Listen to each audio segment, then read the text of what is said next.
this webinar is going to follow our webinar on digital health and be part of our series on digital health. This time, we have the pleasure to welcome UNICEF Geospatial Health Lead, Mr. Rocco Pansiera. Rocco will be joined with two of his colleagues, Chisenga Abel Mosoka and Naimio Tu, respectively from Zambia. And Nai is now based in Papua New Guinea, and he used to be in Juba. They are going to be presenting the GIS microplanning and COVID delivery support in LAC. The reason why we're doing this webinar a bit early, because those of you who are used to joining us know that we generally have these webinars at the end of the month. But we have some deadline coming with the Gavi CDS needs-based funding, the round 3 that is coming at the end of this month. So we decided to do this a little bit in advance and also talk about UNICEF guidance in incorporating digital health solution and especially in this case, GIS and macro planning. This webinar, to conclude, is part of our knowledge management and sharing action in this region, Latin America and Caribbean. And at the same time, we have also knowledge management products that we're frequently sharing with you.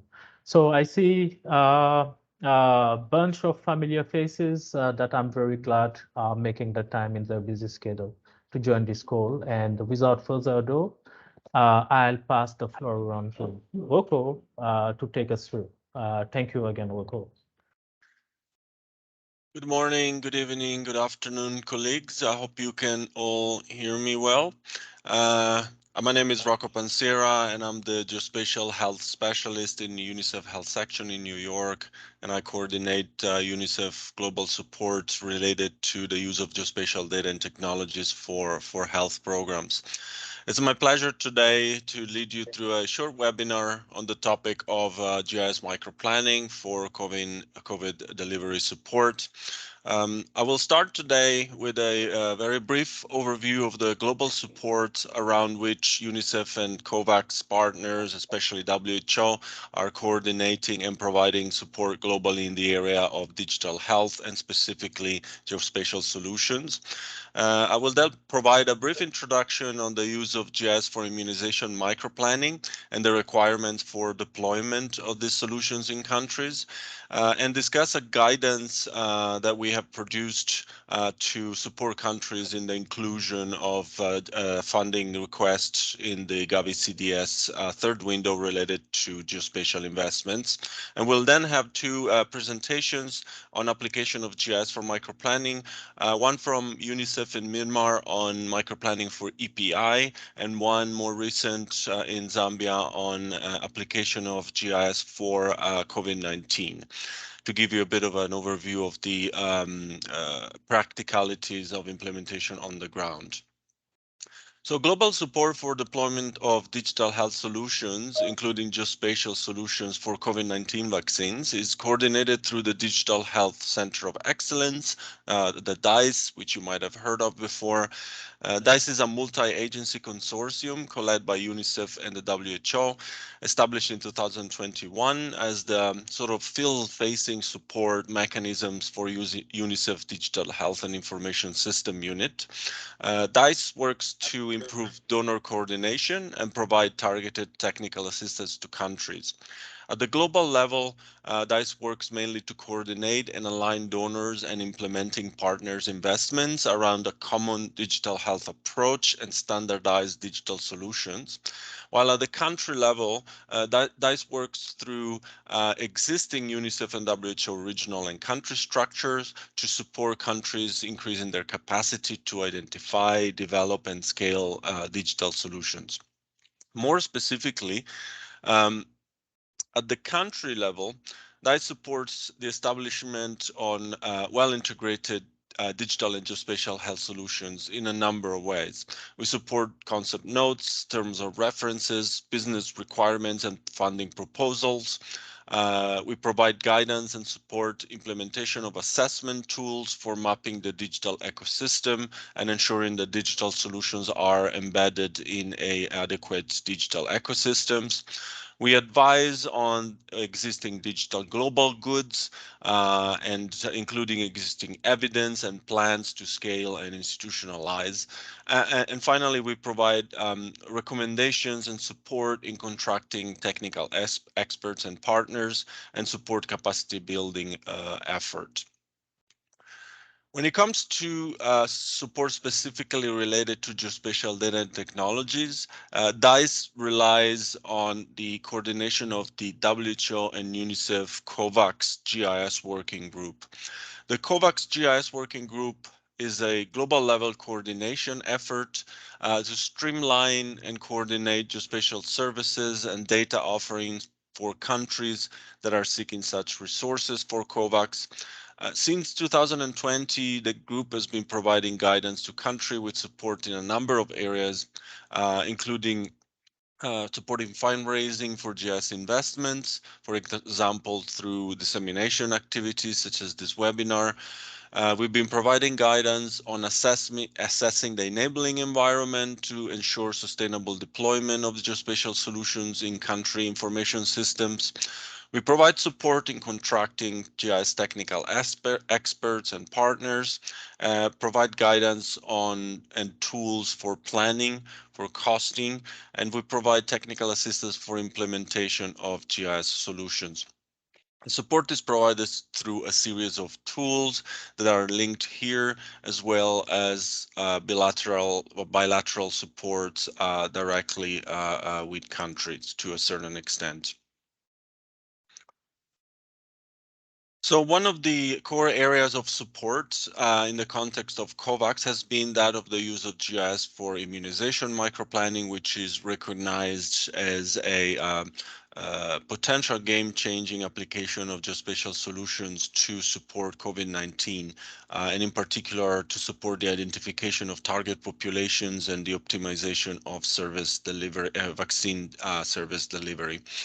As you probably know well, microplanning is a sequence of steps for planning and monitoring the delivery of health services from the health facility to the community level.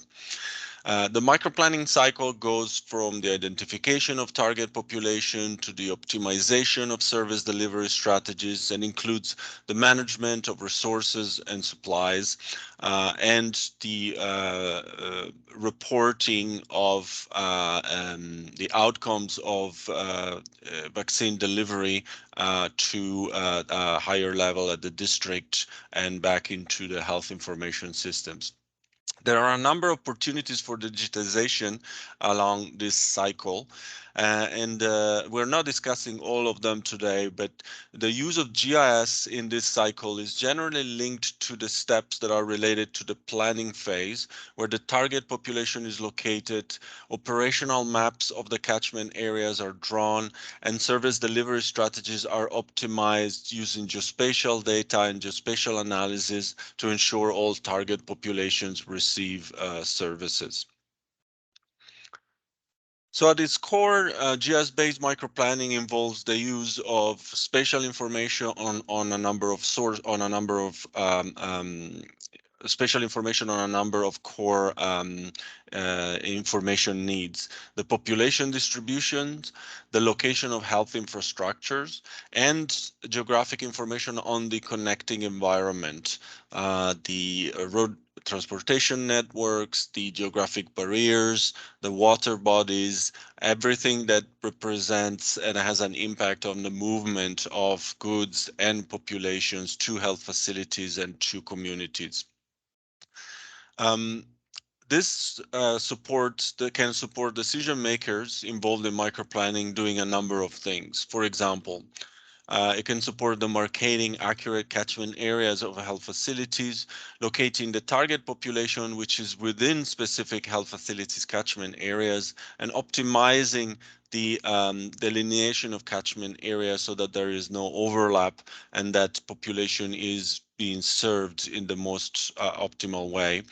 It allows to assess target population, the coverage of the target population that fixed vaccination sites provides, and identify areas that will require outreach or mobile strategies due to their accessibility characteristics. And finally, can also optimize the location of service points to ensure equitable access, or the location of additional service points where to serve communities that might be out of reach from fixed sites. And it also supports the planning and logistics for mobile and outreach activities.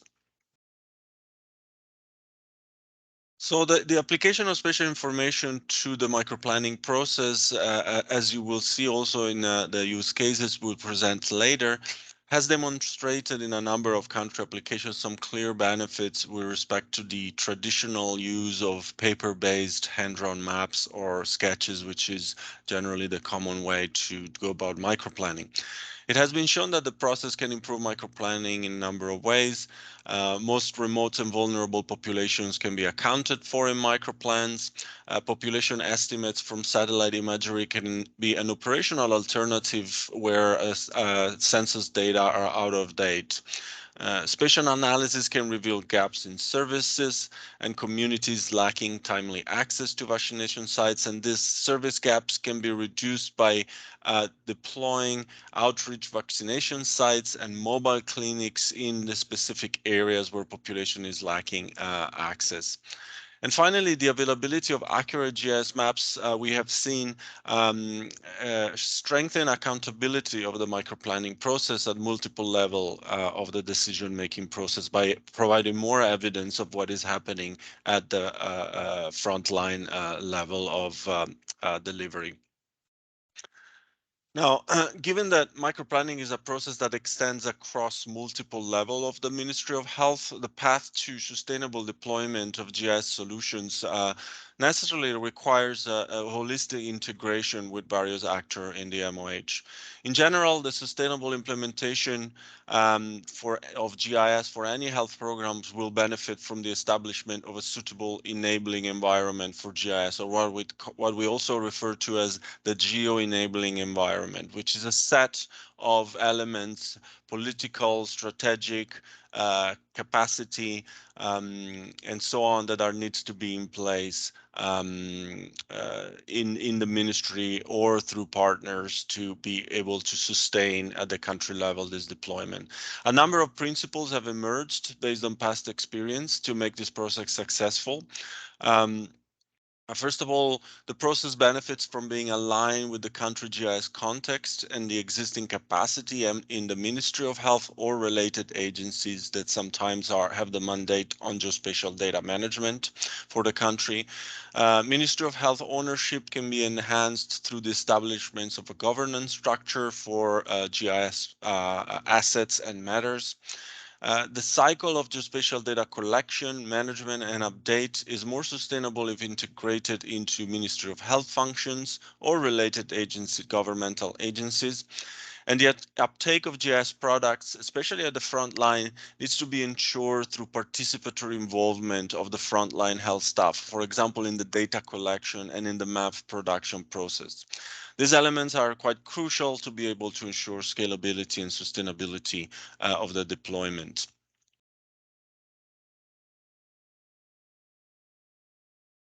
So to conclude this overview, I would like to provide a quick roadmap of where country could start when thinking about implementing GIS-based microplans. First, to identify if and how GIS is the solution to address bottlenecks experienced in the immunization programs, and whereas other solutions might be more important or priorities. Second step will be to assess the current enabling environment for GIS to identify existing gaps in core GIS datasets, technologies, or technical capacities, as discussed before, that might hinder the implementations. There are existing resources for this process that are copied on the right here, and support is available through DICE for the assessment. And then, depending on the outcome of the assessments, either plan for implementation of GIS-based microplanning, typically through a pilot phase, and in parallel ensure that the enabling environment is strengthened, the weakest elements are strengthened through to ensure sustainability.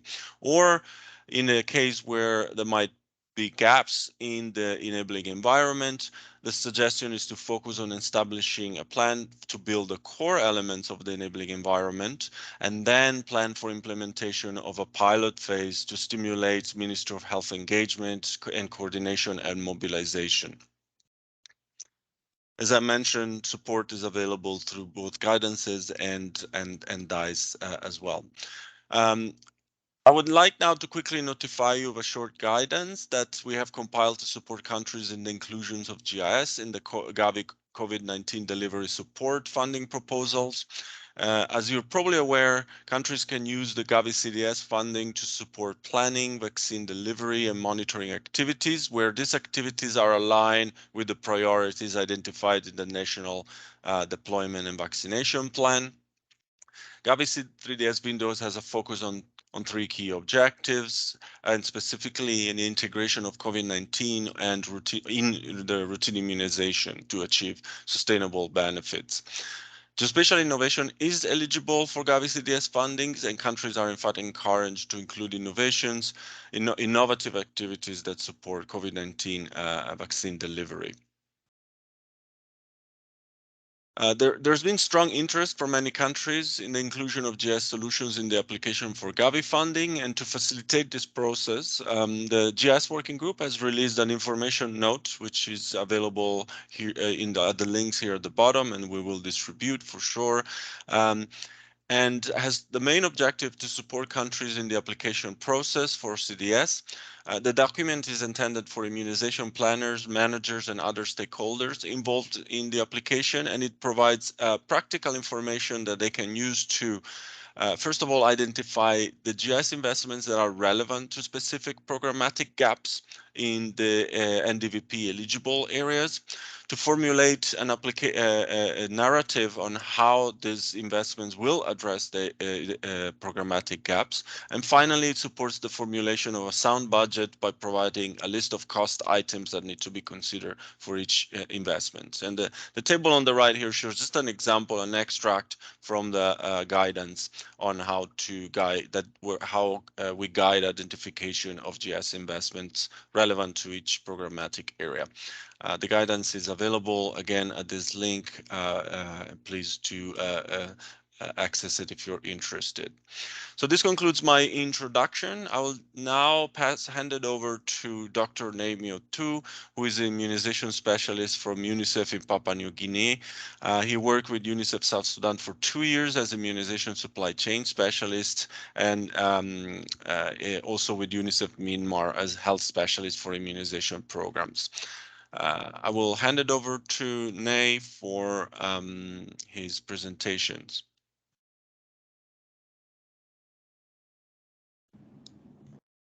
Thank you very much, Rocco.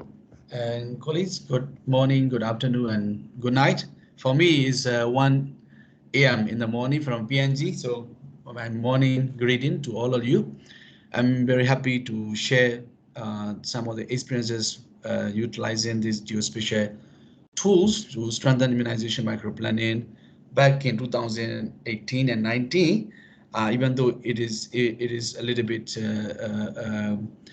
2 to 3 years old, older, I mean, particularly, but that was the time where we started that the initiative as in the first cohort. So we observed some of these activities and findings are relevant to share. That's why I'm very happy to share my experiences and to discuss further. Next slide, please. Yes. In this discussion for around 10 minutes, I will be discussing with you about what were the challenges for the immunization program at the time in 2018 in Myanmar, and what were the, how do we end it with utilizing the geospatial information system to address those challenges, and what were the processes we practiced to deploying the GIS tool for the microplanning in immunization? What were the immediate and the long-term effect to the microplanning practices by utilizing this GIS tool? Here we were not further discussed in very long outcome process, but at least what were the immediate and the long-term impact to the effect to the microplanning processes in the country, and what were the potential for the future rules, future use and application within the immunization and beyond the immunization system, and to the health overall health system. And also it was also good to note what were the challenges to expand to largest use as a national scale, and maybe some of the area which is very sensitive to applying this GIS technology because of the political or the military sensitivities. And at the time, what were the way forward? What were the thought? Maybe I will also add some of the later latest technology that is currently being evolved. Even though I may not add as a detailed discussion, but that will be also discussed. Next slide, please. Yeah, so in the year 2017, 18, and 19, the immunization program in Myanmar, not comparable to the current situation where we have a very difficult situation right now in the country. But at the time, the immunization coverage was stagnant around between 80 and 90%. Still, the last mile children around 10 to 50% were missed in every year. And from the different review and the study, it was shown that those are from the population which is beyond the normal reach or regular programming. So, but those were characterized by a special population like socially hard to reach. They know a health worker know where this population exist, but they don't know exactly where they are. Especially like a displaced, peri-urban, slant dweller. Maybe some of these contexts might be similar across, Latin America region, because I also noticed some of these challenges, or maybe living style a little bit similar in that context because nature of the south to south. The main problem was those populations exist and health worker realize, but there is no evidence or no systematic approach to understand where are those populations and how to incorporate them in the micro plan. Next slide, please. So, the country was utilizing a different method or maybe traditional ways to improve by improving the micro planning, utilizing the traditional way of a very effective but traditional way of applying these micro planning processes, or maybe increasing the supervision and monitoring, investing in more resources like coaching. However, among these others solution, we learned that there is some possibility to understand better about the population and health facility, where are the health facility, who are they serving, who is missing. So this sort of information we receive from our headquarter and from the GIS group. So we were interested. Okay, why don't we apply in the micro planning, because in the micro planning is key to help the problem in Myanmar at the time, because the problem was how people plan to reach those difficult or maybe last mile population.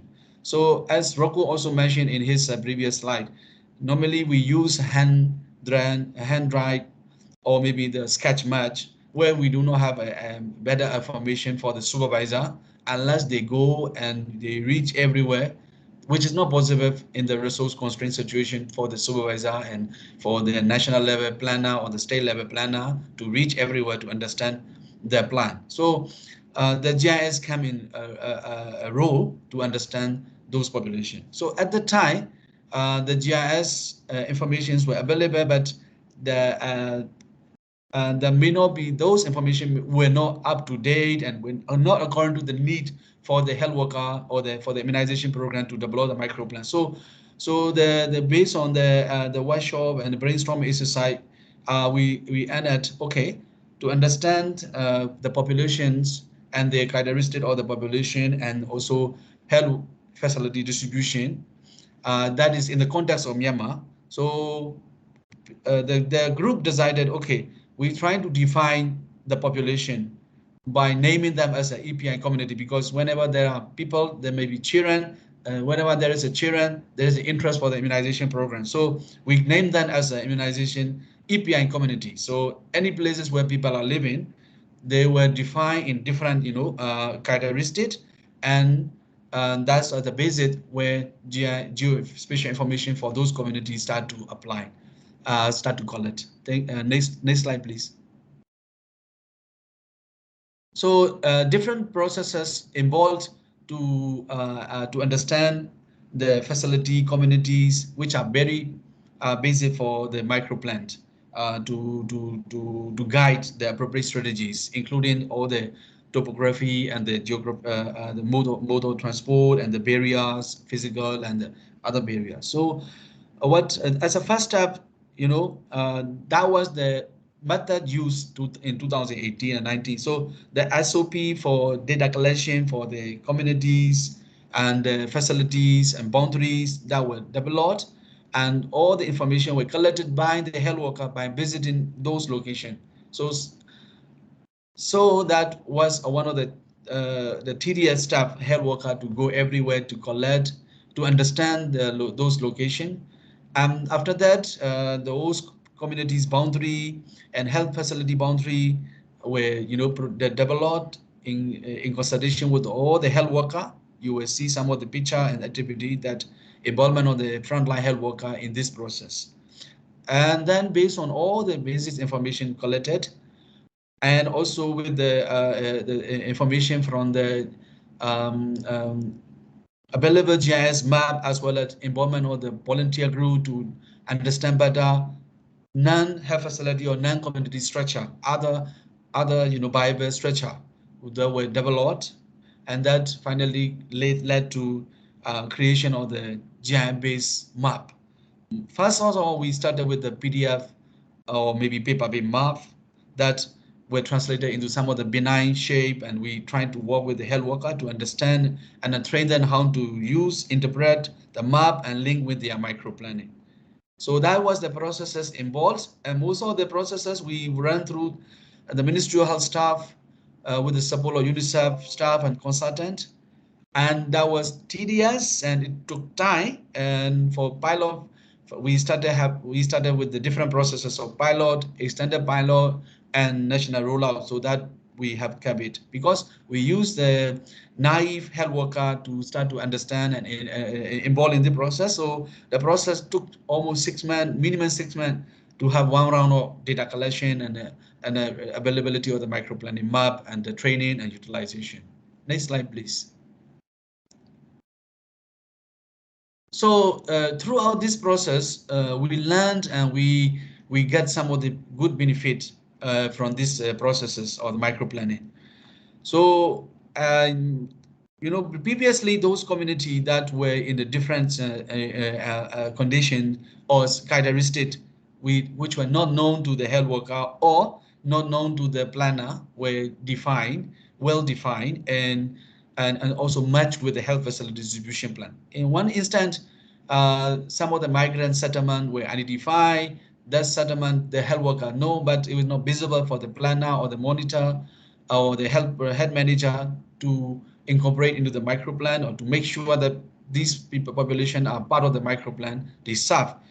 That was improved because in the context of the country, some migrant population might be true in your context also. They are not registered and they are not officially registered or recognized, and the health workers sometimes miss them. So this type of exercise helped a lot to identify and to make sure they are planned and they were reached. So those boundaries and also health facility distribution, sometimes it is out of date, or maybe the health facility were organized and distributed to the population according to the very outdated structure, and with the expansion of the urban population or maybe semi-urban population, the health worker, health facility and population set ratio that were not match or inappropriate were identified, and we're able to propose to do immediate changes. That is beyond the EPI, and that health system also pick up that information, and they were able to advise in the health facility planning. Also, the immunization posts and the population, those information were reflected and reviewed by the health worker. They realize themselves and they immediately start to adjust their microplan, actually vaccination posts and size and frequency. So this type of immediate benefit we observed from this microplanning processes. Even before we started, before we start to apply and see the actual outcome, but we start to see in the planning the processes were more effective, and also the plan became more accurate to address the actual challenges. And so I did that. I have captured some of the long-term plan, long-term effect. Number one, when we developed this GIS process, at the same time we were also working on the revision of the micro plan. So we were able to incorporate some of this finding and a positive outcome into the micro planning guidance, so that the new microplan guideline capture those positive and good practices from this GIS-based microplanning process, and it were incorporated into maybe proper identification of the population, targeting, session planning that were communicated and articulated in the microplan. That was a good and long-term effect. And the last one was, we use, I mentioned before, we use mostly the Ministry of Health staff taking the time, sensitizing the people, the health worker and the planner and the manager to this GIS technology and its benefit. So that create a sense of ownership and capacity and accountability that improve somehow it found a basis for improvement within the health system. Next slide, please. This is my almost last slide, second last slide. So we also noticed that challenges I explained before. It was in 2018-19, it was a new concept to apply this GIS in the microplan. It took time for us to really understand, even for ourselves, how to link with the microplan and this GIS technology. And also it involved TDA processes to collect the data, clean the data, to get more infrastructure or the biosphere structure to be visible on the map. We involved some of the volunteer to do the recording of all the road network, because we use some of the open source road network or maybe information from the OpenStreetMap, but that was not updated everywhere. So we have to use different methodology to get more updated information. But nowadays, we also start to see there is geointelligence, or geointelligence is already there. Nowadays, they are using artificial intelligence applying to the geospatial system. So in the places where we don't have any information, or if we cannot send the people to the location, we don't need to spend time in some location. You can start to extract the GIS technology to get the population estimate by understanding the actual settlement location. You can ask to estimate the population. You can get more information from that. So now, if I have to do differently, maybe I will start to also combine both practices, to maybe use some other advanced technology to also replace some of the DDA process. That way save some time. And also, when you really have ground data, for example, your administrative boundary and the actual boundary and the administrative boundary in some country may be relevant, but in Myanmar it was relevant. The actual boundary and the paper boundary, they are not matching, and we have some problem.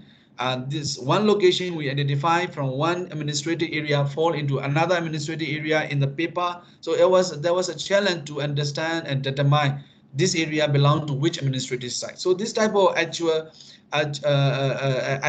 ground data and the paper data from the administration side, that's not much, and we have a struggle how to allocate this map area underweight health facility or underweight administrative area to provide their services. So that type of things also we observe. Another one is the sometimes we do not have a very good and up-to-date satellite imagery. Maybe nowadays it might have improved with the availability of the open source, and maybe some donor community, they invest a lot to produce better quality GIS map. At that time, we also struggle to get a better GIS satellite map. And also in due course of the time, we also realize if we produce paper map for all the health facility, we preprint and we use that, and we update every year, that will not be efficient. So we also found that we may need to use and migrate into the GIS software in the tablet for the health worker, and they can use it, update it. So that was some of the inception and the idea we start to come in. Yeah, so for the most of the advantages, I think I have already covered. So we were able to start to use the advanced technology on top of the conventional method, and also the health system overall, they were also benefiting from the health facility master list, community master list, because they are the same population and they are the same health worker and health facility, they are serving those populations. So other programs like TB, malaria, HIV, that they also have benefit to get this information. For some instance, 1 to 2 places we have this. Yeah. So I think that's the same similar challenges. Only one line I will pick up, that is it took time for us. If we use the similar approach, it will take time to reach nationwide. So we need to use some advanced technology to improve better. Maybe that technology can help for some sensitive area. You don't need to send people. You can get those information and advice. Next slide, please.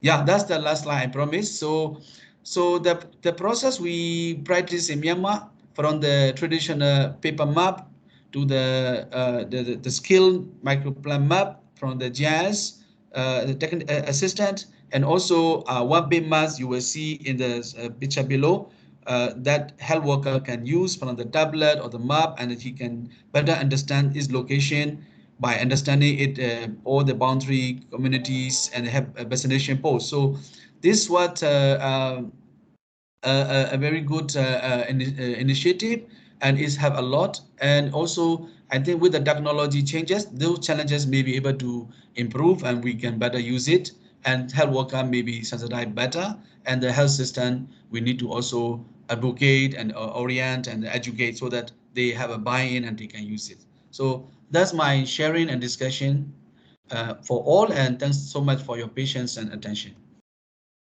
Thank you, Nay, for that presentation, and I think your comments on how technology has changed will lead us well into this presentation by Chizenga, who's related to more recent applications. Chizenga is Abel Musuka, is a technical consultant for Grid 3, working with GIS and data analytics. Aside from working with Grid 3, he has worked as in the National Spatial Data Infrastructure for the Ministry of Lands and Natural Resources of Zambia. Over to you, Chizenga, with the pledge to try to stay within the 10 minutes to give time for Q&A. Thank you. All right. Thank you very much, Rocco, and thank you for everyone for making it. So without going much into the details, some of them have already been presented. This is just a use case from the Zambia's application of geospatial solutions to support microplanning efforts. So we worked with the Ministry of Lands as Grid 3, Ministry of Health as Grid 3 to support them in the unit that is responsible for vaccination, which is EPI. So next slide, please. This is just a snapshot of what we are going to go through. Next slide. Okay. Yes, so in a nutshell, the Zambian government set a target of 70% of the eligible population to be vaccinated since the time we started rolling out the vaccines. So the time that 70% mark was being set, we were talking of the eligible age of 18 years and above. And then that one changed over the next couple of months with the introduction of Pfizer, which now widened our reach to 12 years and above. So the initial target was to meet this 70% by 30th June 2022. This was based on the background that we had missed a 40% target that we had set at the end of December 2021 as a country. So the micro planning workshops or trainings came into play to speed up the vaccination campaign. Next slide, please. All right, in terms of the micro planning components itself, I will not go into details. I think Rocco did give an introduction of the Red Rec strategy, reach every district, reach every child, in terms of the components that are involved in there, in terms of planning through all the way through to supervision and budgeting. For the training process in specific, we did include EPI, which is the Ministry of Health in this regard as grade 3, to identify priority centers targeted for micro-planning trainings, because the rollout of the micro-planning trainings was funding based. So there was a need to identify the top targets. And then we conducted a quantitative analysis of available immunization data. At the time, missing those targets that I've already talked about was the platform to see the rates that we were and where the country needed to be. The micro-planning process was also looking to identify the barriers and at the same time solutions to this problem in access and utilization of the vaccines. And at the end of the workshops, we would, at the end of it, we would consolidate these plans, the micro plannings templates that were filled in by health facilities, and then aggregate them to the administrative boundary level of district, and then they are submitted to the national office. Next slide, please. So our development of maps was based on the template that the Ministry of Health was using, which was an Excel document that was looking for specific information in terms of the target population, where they are, how they're distributed, how far they are from the health facility, and what is the demographics, what are the problems on the ground, what is the religion, main language, and so on and so forth. So we use these parameters to customize maps, micro-planning maps to fit the needs of this template, as you're going to see later. Next slide, please. In terms of challenges, the vaccination campaign in Zambia came with its own challenges. The first one mainly was that this was a new target age group than the ones that EPI was normally used to. Things like HPV, things like polio and measles were like routine. They knew the standard age group and they were used to doing this every now and again. But when COVID came, you know, it came with a new target age group and a new message. And there was that breaking that barrier of community engagement and risk communication to go beyond the population and them being receptive to the vaccine picture. Also based on issues of information surrounding vaccination. So it was a bit of a challenge, and there was some hesitancy experienced. Aside that, there was inadequate funding for vaccine deployment. When it just came, the government wasn't ready. Not all the countries, rather, most of the countries were not ready. So it had to take a lot of planning and sourcing of funding to deploy the vaccines. We also experienced slow uptake of the COVID vaccines due to inadequate service delivery points, which was also common.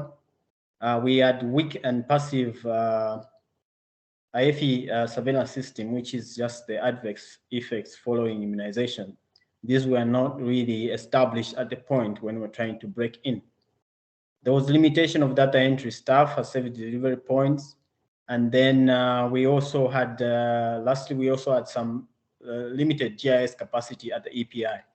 So in supporting EPI with planning the maps came with working with people that were not GIS personnel, but they were eager to learn how GIS could be used to ease their work.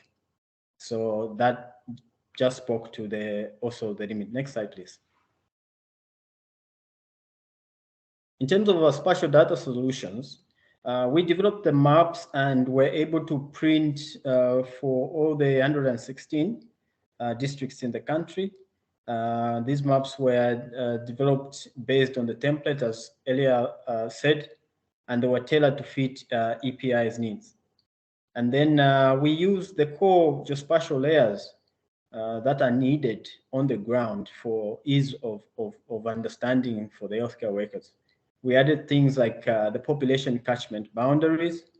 We had the population estimates rather through the, I think the previous speaker spoke of population settlement extents. So we did add some settlement extents to inform where people were clustered, and not just how many, where they were clustered, but how many they were, and how many of a certain age group were still located there. And we also added some key infrastructure facilities like schools. We added also churches, because you find that the EPI and the way the COVID vaccination or the vaccination program itself is run, you find that the ministry uses some of these already established infrastructure as vaccine distribution points, or to give out vaccines. Next slide, please. Yes, in terms of the final product, this is a scope of a district map for one of the districts in Muchinga province of Zambia. And it speaks to the division broken down further in the terms of the catchment boundaries for the health facilities. So each health facility is defined a boundary in which they serve a certain population. So we created these maps and attached settlement extents that speak to where people are and how far they are from the facility. So we didn't use travel time, we used just distance based on the normal routes of travel. So for this, we broke it down into the distance of 5 kilometer, 5 to 10 kilometer, and 10 kilometers. And the healthcare workers were able to see this information and were able to interpret it in a way that they would know where their largest missed population is sitting, and how they could set up mobile outreach points. And we also added the population on in terms of the age groups, 12 to 17, 18 to 64, and those that were above 65.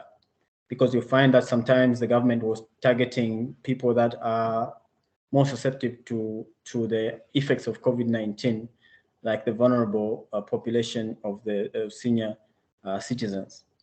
In the maps, we also added for use in other features, we added populations of children aged under 1 and under 5, and females 15 to 49, so that it could also inform other immunization initiatives. Next slide, please. This is now a lower level map, more detailed. It goes down to the catchment level, what's really going on inside the catchment.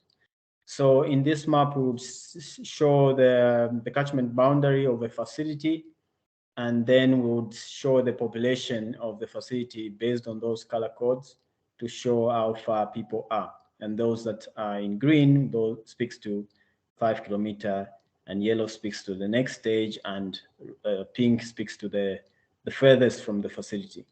So healthcare workers were able to use these maps to identify the problems within their catchment, and also issues of under calculating, or rather under counting, or overcounting due to people near the border areas of the catchment jumping over to go to the nearby facility because it's nearer to them in the practical sense than the one that is normally designated to them. So that this would inform planning for resources when the health facilities are planning. They will know which immediate population is coming as a threat. Next slide, please. Next slide, please. Okay, thank you. In terms of map distribution, we just went around the country, supported the EPI national officers to implement these trainings on the ground, and distributed maps both in PDF as well as hard copy. We distributed those large, in the picture above, those are A0 maps printed on PVC paper, such that healthcare workers were able to use them, fold them. They could get soaked, but they will not get destroyed. And at the end of the phase 1 of this micro planning workshops, we had actually reached out to over 3,000 healthcare workers cutting across 71 districts. That represented 1,669 health facilities.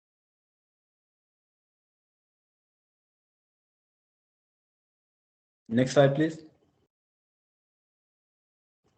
Thank you. In terms of further support to the EPI, Breed 3 is working on another initiative that informs the best place sites where people can put a vaccination point. Instead of, in the first case where we'll just show them where the people are distributed, we added another tool that we're working on in the next stage. Right now it's ongoing, where they can identify the best place sites to put a vaccination point and how many people it would fetch them within a radius of 5 kilometers, for example.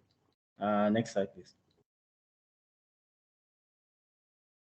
So this is just a snapshot of the dashboard that speaks to the previous slide.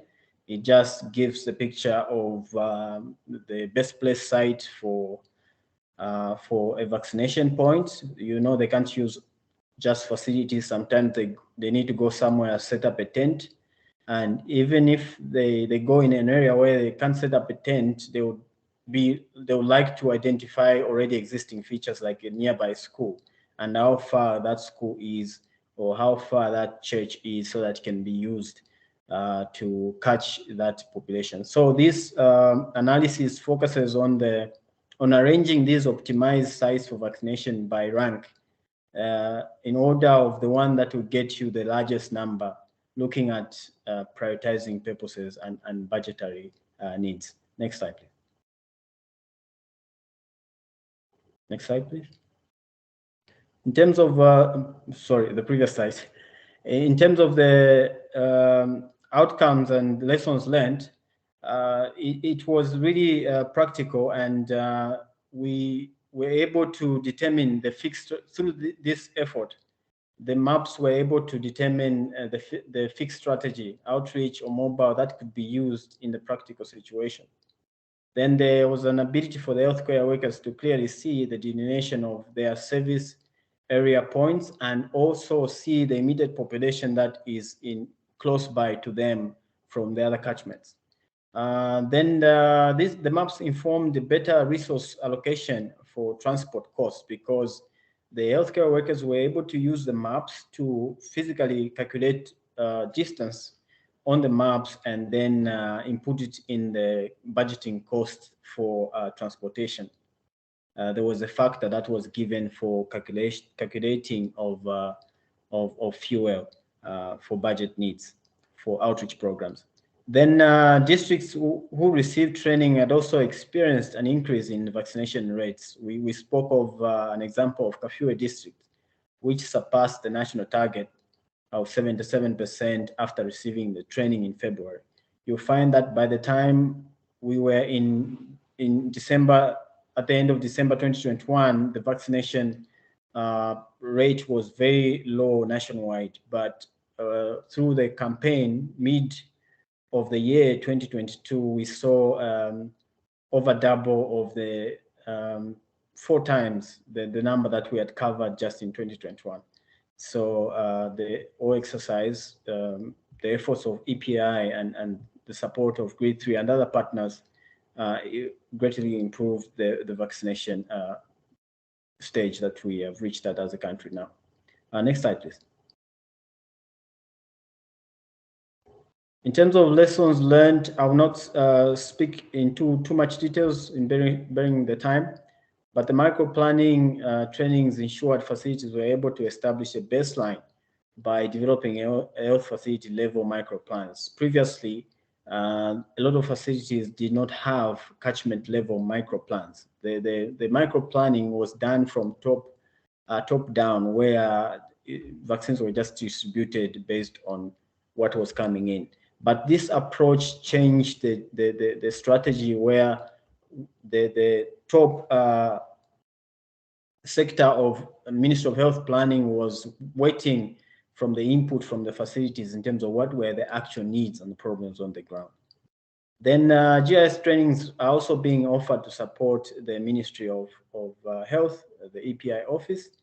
And then we also have done some training of trainers just to add that capacity within EPI for them to be able to transfer the knowledge to other personnel, bearing in mind the narrow human resource that can be there on the M&E level. And then we printed maps for all the district levels, but we had a challenge with healthcare level, health facility level maps, where we distributed them as PDFs. But for all the districts, we printed them in A0. And then there's also continued need for training of the EPI staff as time passes. Next slide, please. In terms of the remaining challenges, we have, as Elia said, there's limited institutional capacity within Ministry of Health for GIS specifically. And then there's discrepancies between the health facility headcounts and the populations of Grade 3 bottom-up that was used, and the top-down census projection that was used. So going forward, I think in terms of population, the current census that is being conducted in Zambia will sort out most of that problem, and we look to get better in terms of more latest statistics of census. Then the EPI team does not have designated GIS staff. I already talked about this one. So we are providing support as Grid 3 in terms of GIS, and the other partners also that are providing support to the EPI.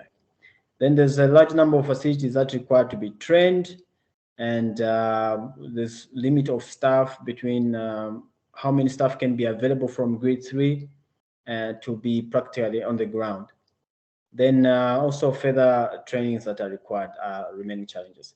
Next slide, please. So opportunities of use of this data beyond COVID-19. Next slide. I spoke of the use in polio campaign because of those target age groups that we put in our Grade 3 maps. There's evidence that some facilities already started using them to start interpreting what they're expecting in terms of statistics on the ground to do with these other routine immunizations. And then there's also targeted campaigns and outbreak response. Just that preparation of other things is another potential of how the maps can be used beyond COVID-19. Next slide, please. Thank you. So this is basically how you can reach us, and thank you for listening. If you need further follow-up, the emails are there, and the website for Grade 3. Thank you. Thank you. Thank you so much, Chizenga and Nai and Roko. So we are just about time, and I would like you to take the opportunity to address quickly some questions that came up in the chat. One question from Lillian was about how do we collect the information in general.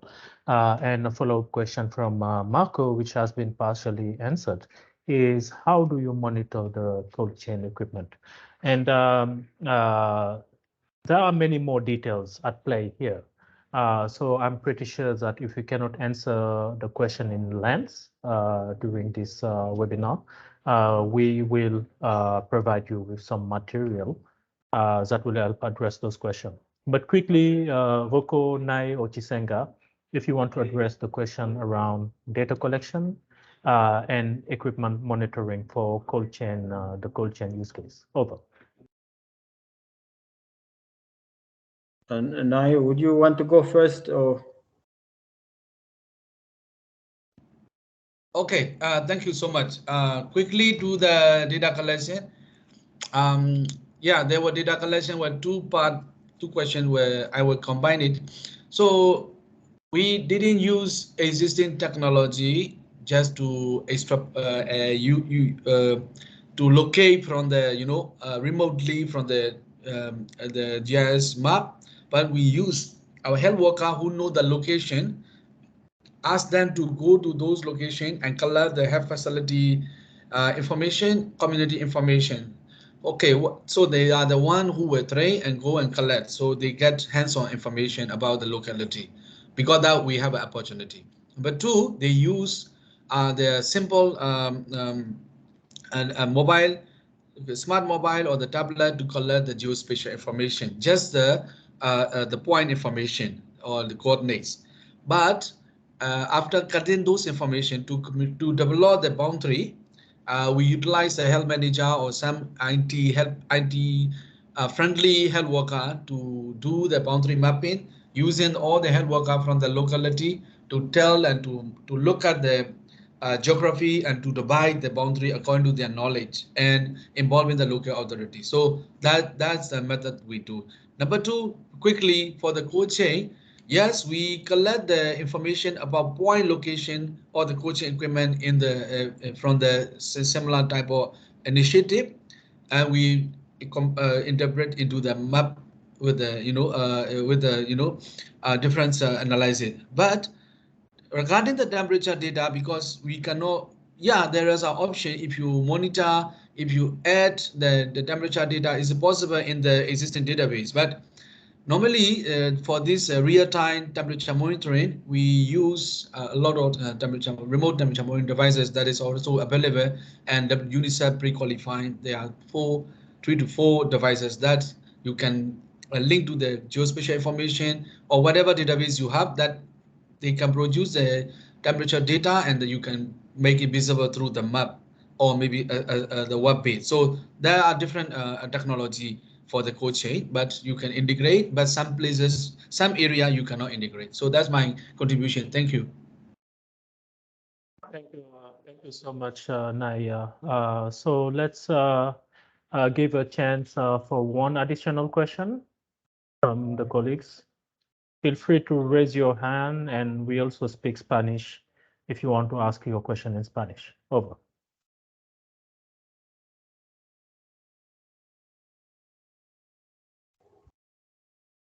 If no additional question, yeah, Roko, do you want to come in? Oh yeah, I was saying I just wanted to add on. Yes. For us, luckily the Grid 3 in Zambia was incorporated through the NSDI project, which sits under the Ministry of Lands. So the NSDI project was responsible for collecting key geospatial information datasets. So you'll find that we already had the administrative boundaries, and the project also collected health facilities. It collected the other data sets from different stakeholders that are part of the NSDI. And in the maps, we detailed the source of the information and all the related metadata that supports what is in there. So data collection was handled in that way. And then for the code chain, the officers only filled in this information through the template, the microplanning template. Prior to them being trained, they will be informed on when the training is happening and what information they need to bring to the training, such as the details of the fridge that they're using to store the vaccines or to carry them, because you find that some facilities would not have a storage vaccine storage chain, but then they would use the nearby facility. So that was specified at a training level. Yes. Thank you so much, Isanga, for that additional information. Colleagues, feel free to send any additional question you may have. And I omitted to mention at the beginning of this call, this call was also made possible because of the coordination of Emily Nicholson, who is LAC region main focal point for digital health. And she couldn't join this call because she is flying right now to arrive in Panama. She did put out some nice short guidance on how to include digital health solution for the COVID delivery support, sorry, CDS funding round 3. And we will also be sharing that presentation alongside the material for this presentation. And the funny thing is that this is a presentation about geographical information system, and we were able to actually bring 4 continents, because I think we have people sitting on 4 continents right now: Europe, East Asia, Africa, and Latin America. So this was a great coordination.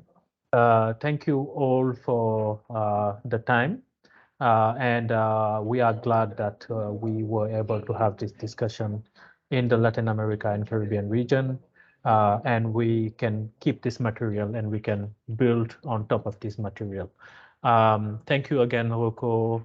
Thank you, Jisenga and Nai. Thank you to the health team that facilitated this webinar. And thank you to all the colleagues for joining us. Any last words, Roko? No, thank you, Masamba, for hosting us, and it was a pleasure. Thank you so much. Bye-bye. All right, colleagues, we'll be sharing the recording and the material soon. Bye, everyone. Thank you. Bye-bye. Bye. Thank you. Bye-bye. Thank you.